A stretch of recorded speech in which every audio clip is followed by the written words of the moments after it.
Have you ever hated God? I'm talking about actually hated him or been extremely angry at him, but in a weird way, you still loved him. I know that is borderline sacrilegious. I know it's something you don't hear people say the words "I hate God" because you might be followed up with a lightning bolt from the sky that kills you instantly. That's the fear.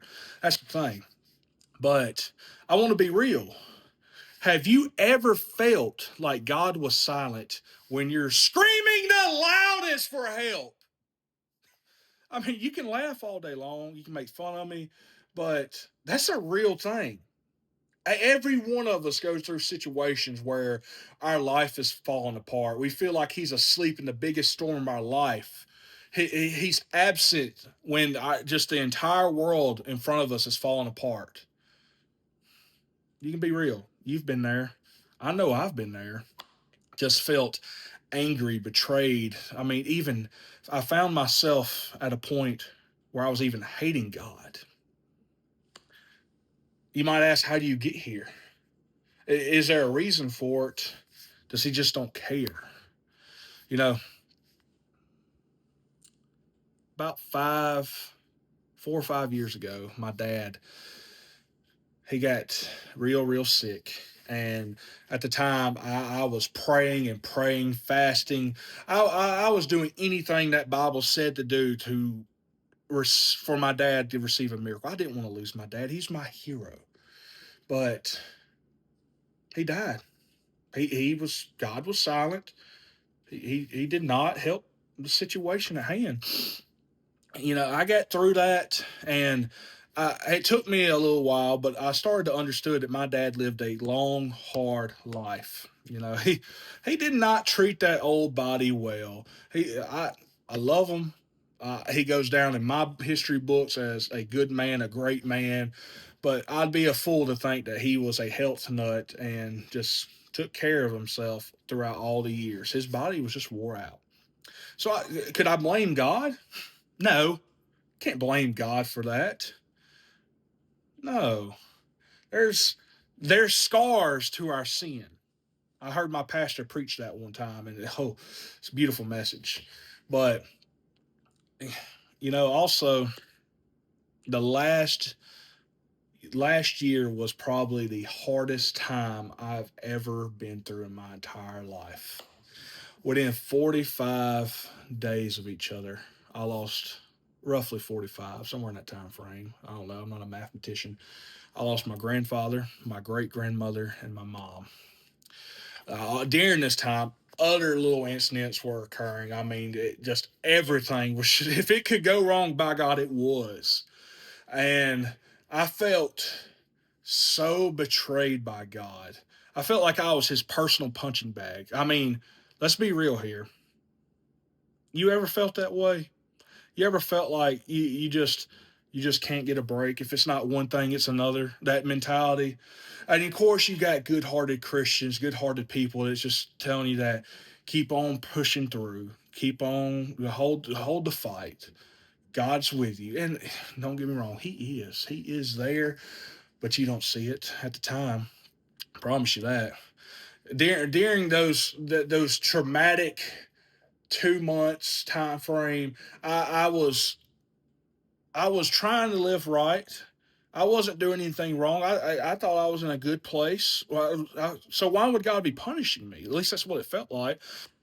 I remember one time even finding myself at an altar at church alone one night. It was midnight, I think on a Saturday, and I just drove to the church. I was just so overwhelmed with emotion, and I went in to pray. I'm all by myself. It's dark in there, and I'm just talking to God, and I just stopped. Just anger just consumed me, and I just look up, and I'm like,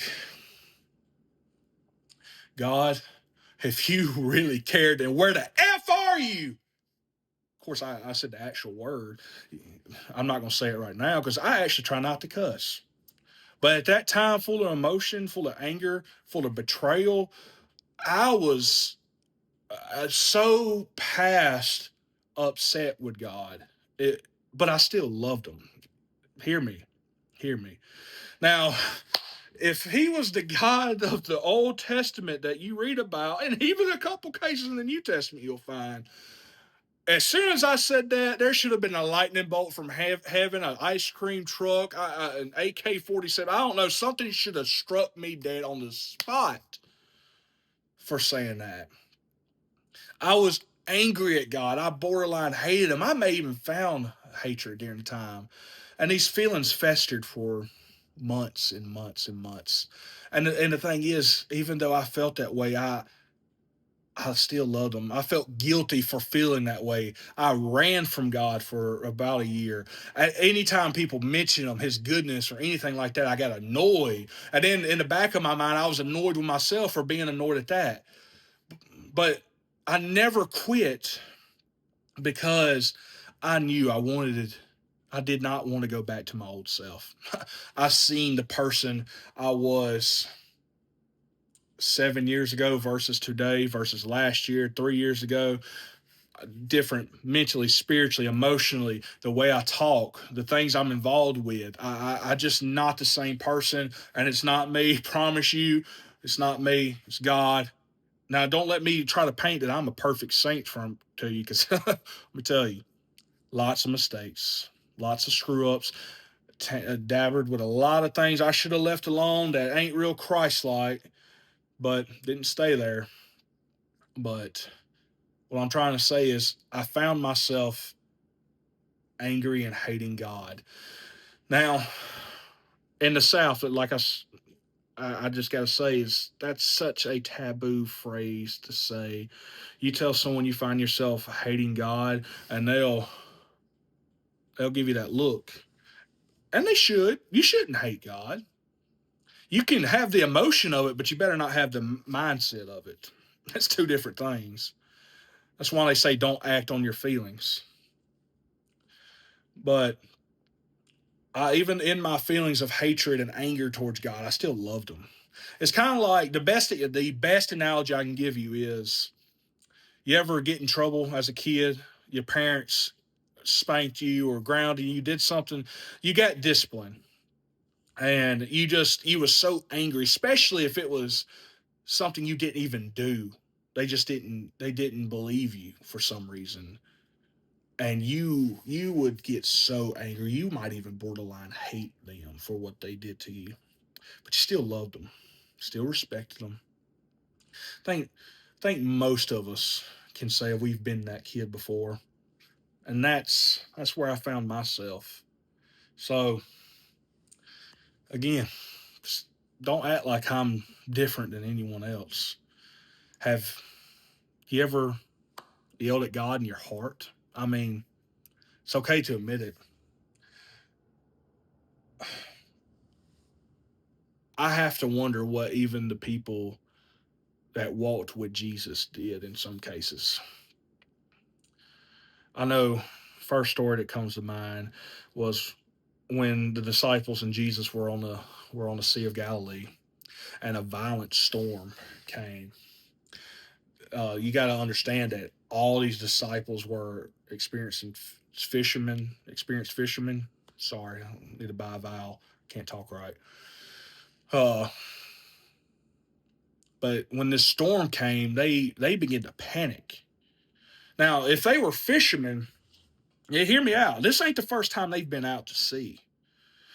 This is they are experienced. They've been here plenty of times. They've faced plenty of storms before, but it was this bad that all these fishermen were panicking. That's what the Bible tells us. They were in a panic. And where's Jesus during this panic? And I keep clapping my hands. I don't know if I'm just trying to get your point or if that's my dyslexia talking. Don't get offended. I'm just joking. But I took Tylenol a lot. My mother did. But where was Jesus during the storm? He was sleeping like a baby. Now, I need that kind of peace in my life when the world's falling apart and I'm just sound asleep. But he he was asleep, not there to help the sailors, the disciples, the fishermen. He was asleep. Yet they needed him the most right then. Where was he? Another story that comes to mind is the story of Lazarus. We always hear the story of Lazarus as a miracle. I've got to quit doing that.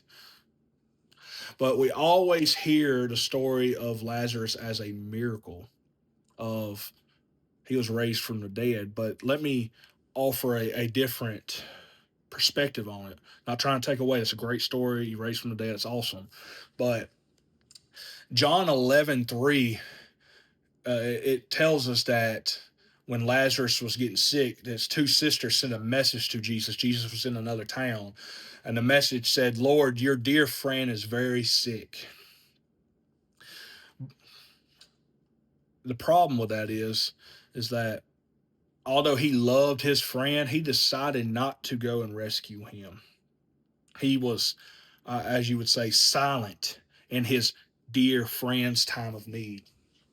I don't know about y'all, but if my best friend called me today or texted me today and said one of his close relatives that he dearly cares about is very sick and he's upset, or if he needed anything at all, I'm dropping what I'm doing right then and going to him. I'm going to be there for him. Because that's what dear friends do. Look it up, John 11:3. And it goes on, Jesus waits days before he goes to find them. And his Martha walks up to Jesus and said, we always read it like, Lord, if you have been here, my brother would have not have died. That's how we read that scripture. But if you have to think about it, it was more like, God, if you had only been here, if you would have been here, my brother wouldn't be dead right now. Where were you? I've been in that emotional state.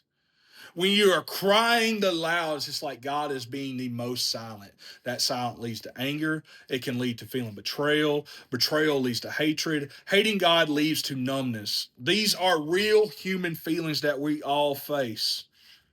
How do you navigate that, though? How do you navigate that pain?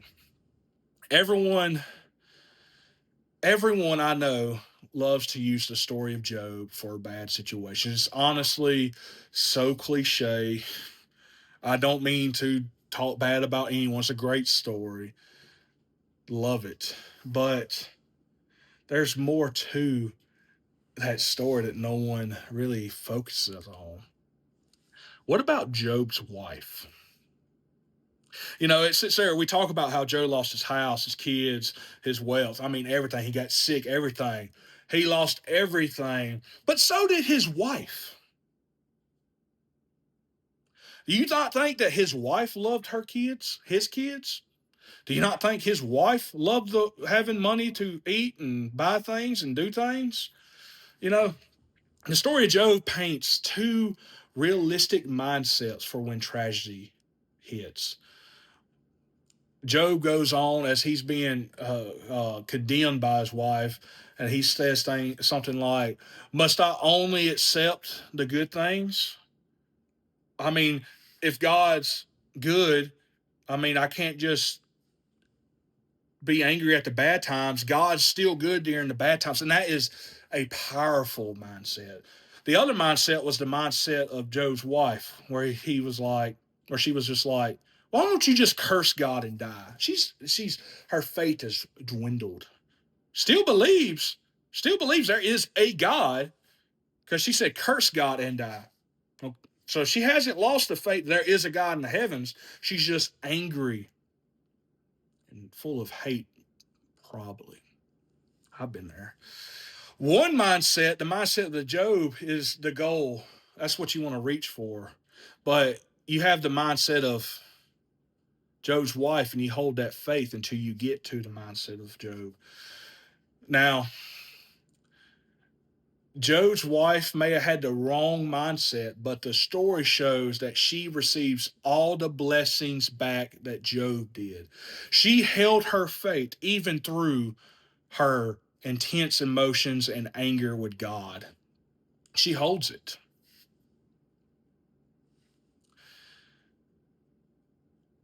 That is a powerful, powerful testament. That shows true human nature. That I can be angry at God. I can be mad at God, but I'm going to sit there and trust Him, hold true to my faith.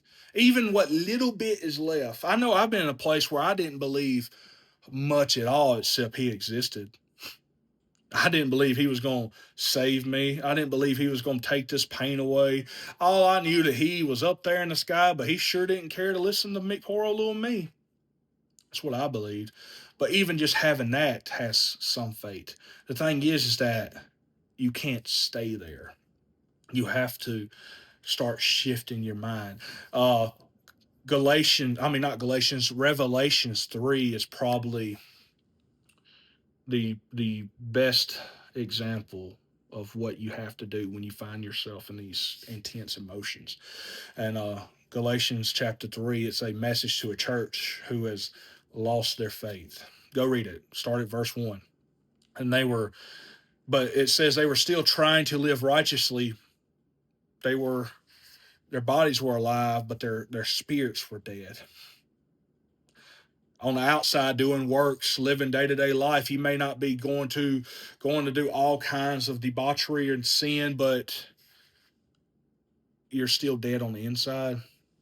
In that verse, he tells that church to strengthen what remains.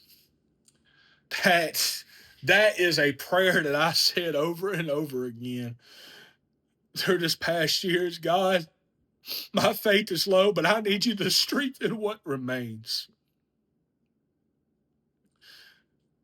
Keep on helping me until I'm back to where I was. I know you exist. This foundation still stands. For this temple foundation is still here. I just need you to build upon it. The flame is still lit. I just need you to fan it. I think it's Galatians 6 and 9 that says, don't grow weary in doing good.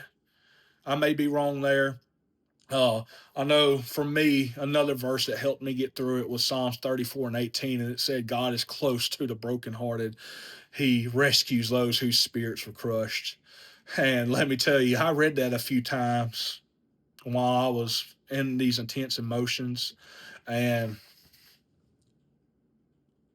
I didn't believe it. I seen the words. They're on paper. They're in the book that I know is real. But where was He? But I kept reading it. I kept reading it, and I kept asking strength in what remains. And when you find yourself in these seasons, you can't just ignore these difficult feelings. God can handle the ugly. God can handle all of you. He don't need just your praise. He loves your praise. Don't get me wrong. But He needs to know the real you. He needs to know when you're hurting. He cares. Even if you're mad at Him, He still cares. Still cares. And when you feel these feelings and you're angry at God, you can't just let your mindset be of giving up. You can't. Even Job's wife didn't give up, and she told Job to curse his wife and die. So even though God might be silent in your life right now, even though you feel like you're mad at Him, you hate Him, you need Him the most to show up right now. If He really cared, then where is He at? I'm telling you, it might take some time. It took me a long time, but I never lost my way. I still knew He was real. I held on. I still loved Him. I was mad at Him. And I told Him, God, I'm mad at you. I love you, but I am ticked off at you. I'm telling you right now from experience, if you just hold on and still love Him and keep trying, that failed relationship can be rebuilt. He will strengthen what remains. But you have to put yourself in positions to do so. You have to go to church. You have to surround yourself around Christ-loving people. You have to pick up the Bible every now and then. You have to, even when people are talking about Jesus and you want to roll your eyes and walk away, you have to sit there and just soak it in. Because running from them ain't going to do it. You can do it for a season, but it don't help. I hope anything I've said resonates with you. I hope it helps you. But I'm telling you now, just a few weeks ago, I felt betrayed. I was still feeling over the past year. The feelings have started going down. I'm starting to trust him more and more. I'm starting to see him now. My blinders have been opened up, and I can just see when I thought he was silent, when the disciples thought he was silent on the boat, when Martha thought he was silent when Lazarus died. No, no, he wasn't silent. He is waiting to the right opportunity, to the right time, for the right purpose to mold you, shape his destiny, shape his will, his course. I can look back now on this past year, the past 5 years, and I see God every step of the way. It's almost like if I'm looking in third person at myself as I'm walking through the storm, I can see his hand on my shoulder saying, "We're gonna get through this, bud. We got this. I'm holding you and I'm carrying you." Like that old time picture of the two footprints in the sand. If you've never seen it, Google it. Jesus' two footprints in the sand. It's a beautiful, beautiful picture. That's really what this walk with God's like. Thank you for listening to my heart, and I think I've rambled enough. And God bless each and every one of you. And I pray if you're going through a difficult time, you just hold on.